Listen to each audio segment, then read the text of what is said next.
Welcome back to the Red Dice Diaries. It's Friend or Foe Friday, and I'm going to be taking a look at the Vegepygmy, as voted for by our Twitter poll.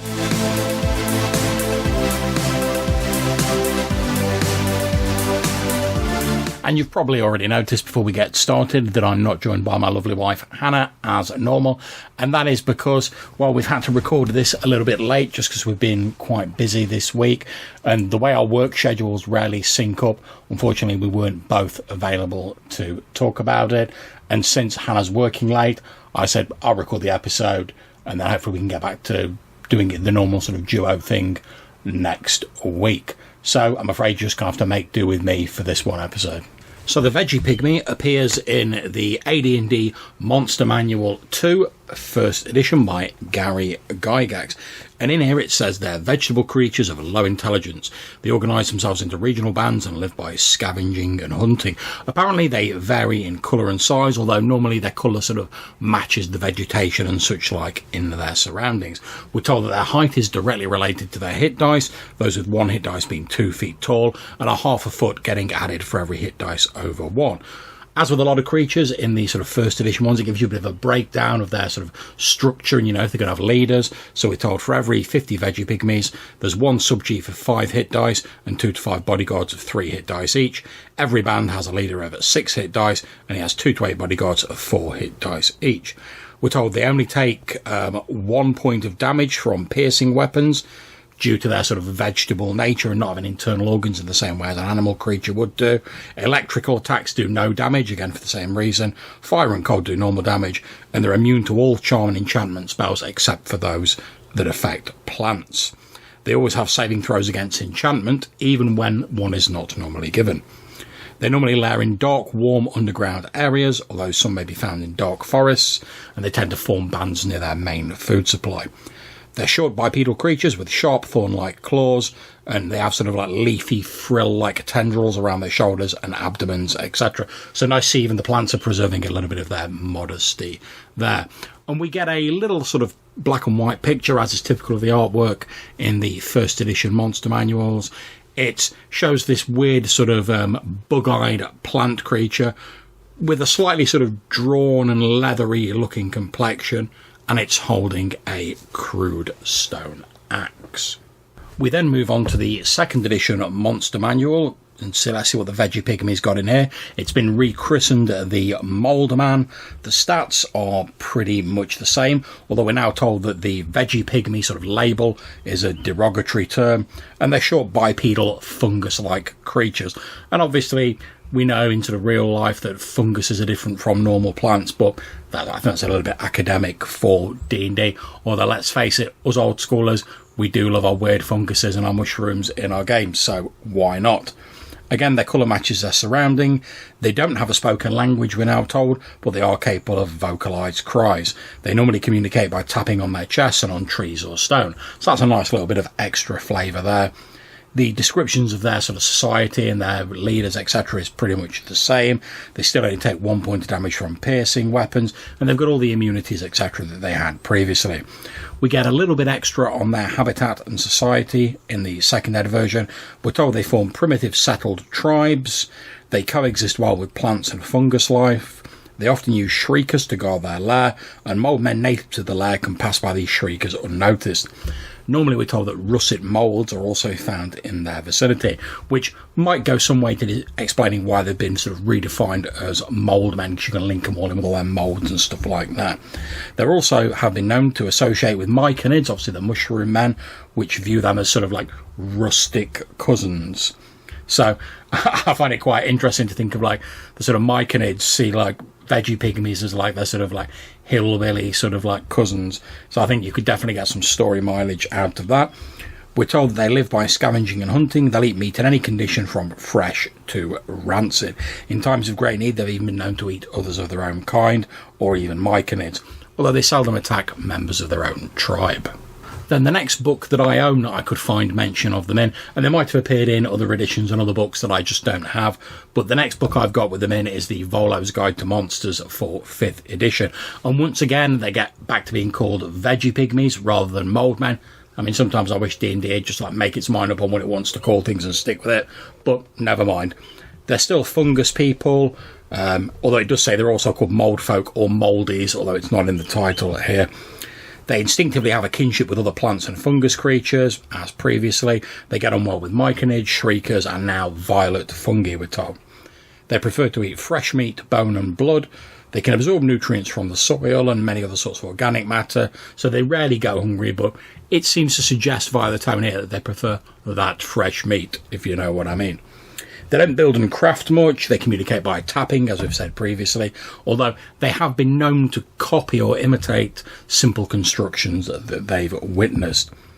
Now, we get an interesting little bit extra here. We're told that they originate from the remains left behind when a humanoid or giant is killed by a russet mould. One or more Vegepygmies emerge from the corpse a day later, which is quite interesting because we didn't really get anything like this before, but it's interesting to know where they come from. We're told that as the Vegepygmies age, they grow tougher and they develop spore clusters on their bodies. Spore-bearing Vegepygmies are deferred to by others of their kind, so outsiders refer to them as chiefs. A chief can expel its spores in a burst, infecting nearby creatures. If a creature dies while infected, its corpse produces Vegepygmies in the same way a russet mould does. So they've actually got two different ways of spreading here, one deliberate and one a little bit more haphazard and accidental. And we're given 3 stat blocks here, as is often the way with 5th edition. You get various sort of like power boosted versions of the stat blocks. We get your basic Vegepygmy, which has like 9 hit points. It's a small neutral plant, gets advantage on dex when it's in terrain with plants because of its camouflage. It regenerates 3 hit points at the start of its turn, so it looks like they've got rid of a lot of the immunities here. They've still got a few resistances to like lightning and piercing damage, but obviously that's a lot less effective than the sort of you only take 1 hit point of damage from piercing weapons. And they had a whole raft of immunities in the earlier editions. But in this one, they have some resistances, but they are going to be regaining hit points each round. So I think that's to sort of balance out the reduction in the immunities. They can attack with claws or crude slings. We then have a stat block for a Vegepygmy chief, who has 33 hit points. They have the same abilities, although their regeneration is bumped up a little bit. And once a day, they can send out a 15-foot radius cloud of toxic spores. Each creature in the area that isn't a plant must succeed on a DC 12 Constitution save or be poisoned. Whilst poisoned in this way, you take 2d8 poison damage at the start of each turn. A target can repeat the saving throw at the end of each turn, ending the effect on itself on a success. And then we get an interesting little stat block for something called a Thorny, which I'm judging by the picture, which shows this, again, something that's quite reminiscent of the first Ed picture of this bug-eyed sort of plant man. But it has this weird sort of almost like hound-like plant sort of faux shambling mound creature with it, which I assume is the Thorny. And that basically has 27 hit points, has the plant camouflage, has sort of boosted regen, but and at the start of its turn it deals 1d4 piercing damage to any creature grappling it because it is covered in these thorns. And I've got to admit, this is probably one of the few sort of creatures that I've seen where I've actually really loved the 5th edition artwork, and I thought it was actually superior to some of the earlier editions.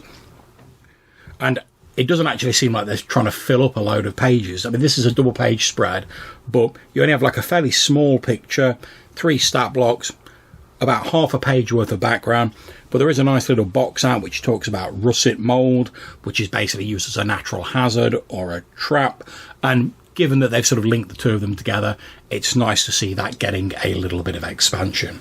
Okay, so a few ways I can think of that you could probably use Vegepygmies, or mould men if you prefer, in your games are, first of all, I think they could be used to make an encounter with myconids or other types of plant more interesting. Now, we're all familiar with the sort of adorable or lovable fungus men shambling around with their telepathic spores and sort of looking after plants and whatever, but they're pretty samey, to be perfectly honest. Aside from minor tweaks in stats, myconids are all pretty samey. So throwing in these Vegepygmies could just be an interesting extra bit of variety that you could add into an encounter, since they fill a very sort of similar ecological niche, for want of a better term, to the myconids. You could also, given that the Vegepygmies are portrayed as being a bit more primitive and a bit more tribal, as we've said in sort of previous episodes when we've been talking about sort of tribal creatures, you could always pit the myconids against the Vegepygmies in some sort of conflict and just sort of like have the player characters wander into the middle of it. You don't have to set up in advance like what the player characters are supposed to do. Just set up the situation. These two tribes are fighting with each other for whatever reason. There might be myconids and Vegepygmies. There might be two tribes of Vegepygmies. Whatever floats your boat.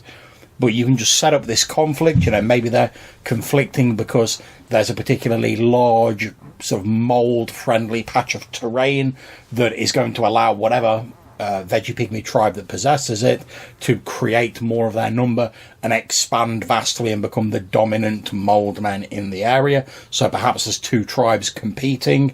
As when we were talking about frogmen in a previous episode, you could have the Vegepygmies come from slightly different sort of areas, and their coloration and their physical makeup could reflect that. So maybe, to use this sort of scenario, perhaps this sort of patch of mold-friendly terrain, maybe it's on the border between some mountains and some jungle.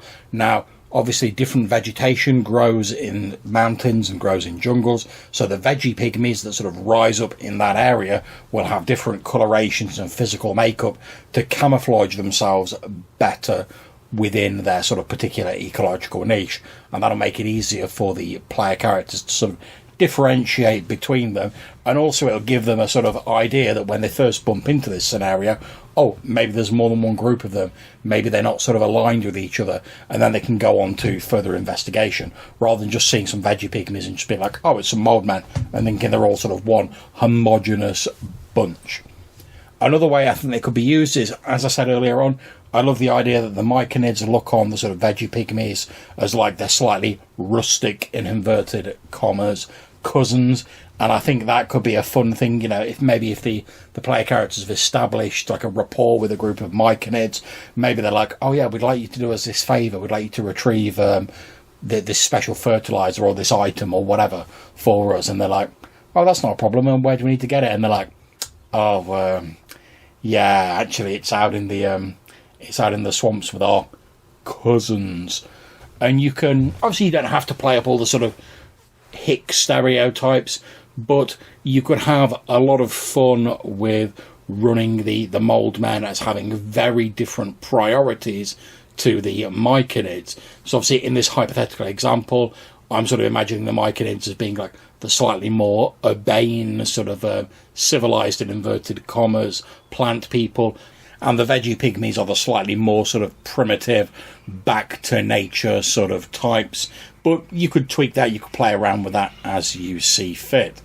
I do really love as well, for another thing to talk about, this link with molds and various different plants that have been sort of like built upon and really sort of honed in on in 5th edition. And I really love the fact they've done that, because molds and sort of slimes and stuff like that, they're often fun as sort of gotcha monsters and traps. You know, I mean, I used some recently. I used some orange sludges out of the Hot Springs Island book, and they were on a ceiling. The player characters went underneath. They dropped down on them. It was a bit of a trap.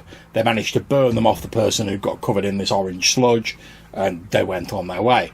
But they don't really have a lot to them beyond this use as a trap. And apologies if you can hear some noise outside. The person who lives out the back of me is seemingly like rebuilding their entire porch, so apologies for that.